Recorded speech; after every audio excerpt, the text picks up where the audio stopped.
There's definitely a Well, time limit. I can't say how long, but he's not going to give be it give it a time like a month, 6 months, a year. Like just give us like an estimate. Be real. Be I don't honest. know. I think it depends on what he's dealing with. It depends on what he's dealing with. Let's Shenequa, let's keep it really honest. You won't tolerate guys doing that for you. No.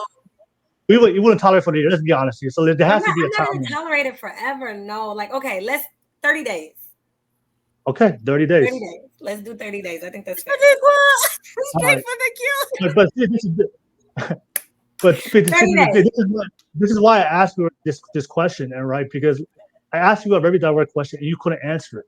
Like you don't know, but you made it clear that there is a time limit and you will lose attraction and for him eventually. So that's why for men they need to understand that you don't know the woman will leave you eventually. So why?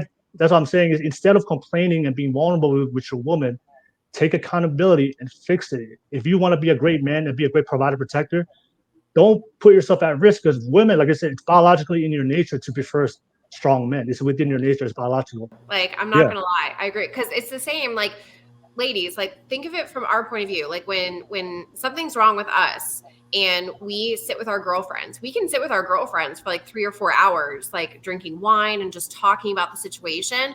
But then we get so annoyed when we go to our boyfriends or our husbands to talk about it, thinking like we want to talk about it, right? And he's just like, all right, so what are you going to do? What are you going to do? Because men fix problems, women listen, men fix. So I would get super annoyed with ex-boyfriends because I'm like, just listen to me. And he'd be like, I did.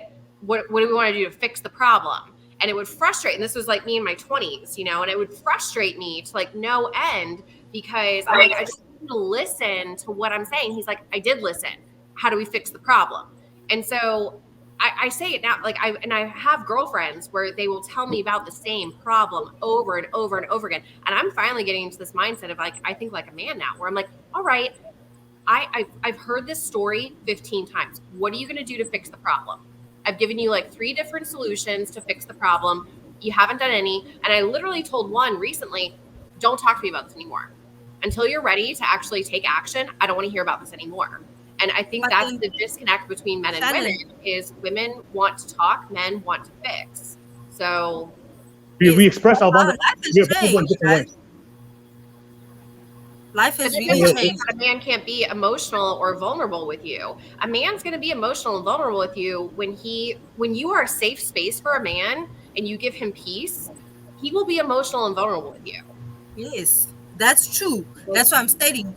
You need to have an emotional connection. Like in today, like you said, in your 20s, I'm in my 20s right now.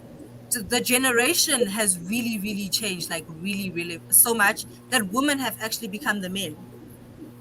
And it's super crazy. It's really crazy right now. I agree with what you're saying as well. It's true. Men always find the problem. Women complain. But what I'm seeing, I'm speaking on the perspective of being in my 20s right now. It has completely changed. Honestly speaking, we've upped our game as women.